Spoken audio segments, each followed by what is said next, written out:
વરાછા એરિયામાં state bank of ઇન્ડિયામાં 50 લાખની લૂંટ થયેલી હતી, જેમાં 7 ઇસમો દ્વારા લૂંટ હથિયારો સાથે કરવામાં આવેલી હતી।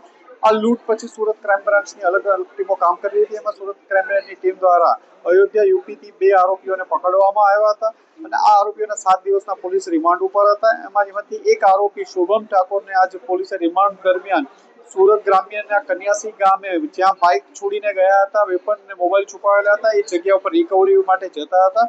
એને શુભમ એક ગ્રેડેડ ક્રિમિનલ છે, પહેલા પણ 302 આર્મ્સ એક્ટમાં પકડાયેલો છે અને એમને લાગ્યું કે હું આ કેસમાં ફસાઈ ચૂકું છું, લાંબી સજા થઈ શકે છે, એટલે એણે પોલીસ પર ફાયર કરી ભાગવાની કોશિશ કરતા પોલીસે તુરંત જવાબી કાર્યવાહી કરી અને એમાં પોલીસની ગોળી એના પગમાં વાગી છે અને હાલ એ સુરત સિવિલ હોસ્પિટલમાં સારવાર હેઠળ છે। પોલીસ દ્વારા 1 રાઉન્ડ ફાયર કરવામાં આવ્યો, આરોપી દ્વારા 1 રાઉન્ડ ફાયર કરવામાં આવ્યો હતો, જેના અનુસંધાને પોલીસ દ્વારા પણ ફાયરિંગ કરવામાં આવ્યું। આરોપી લૂંટમાં એને જે મોબાઈલ વાપરેલું હતું વેપન, એ વેપન એને છુપાવેલું હતું, એના દ્વારા ફાયર કરેલું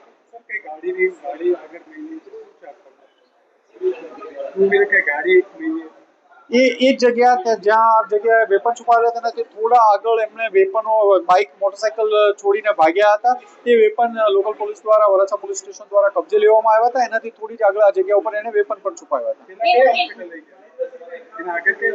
ત્યાં નજીકની પ્રાઇવેટ હોસ્પિટલમાં સારવાર માટે લઈ, એ રિમાન્ડ ઉપર છે, એની પૂછપરછ ચાલુ છે।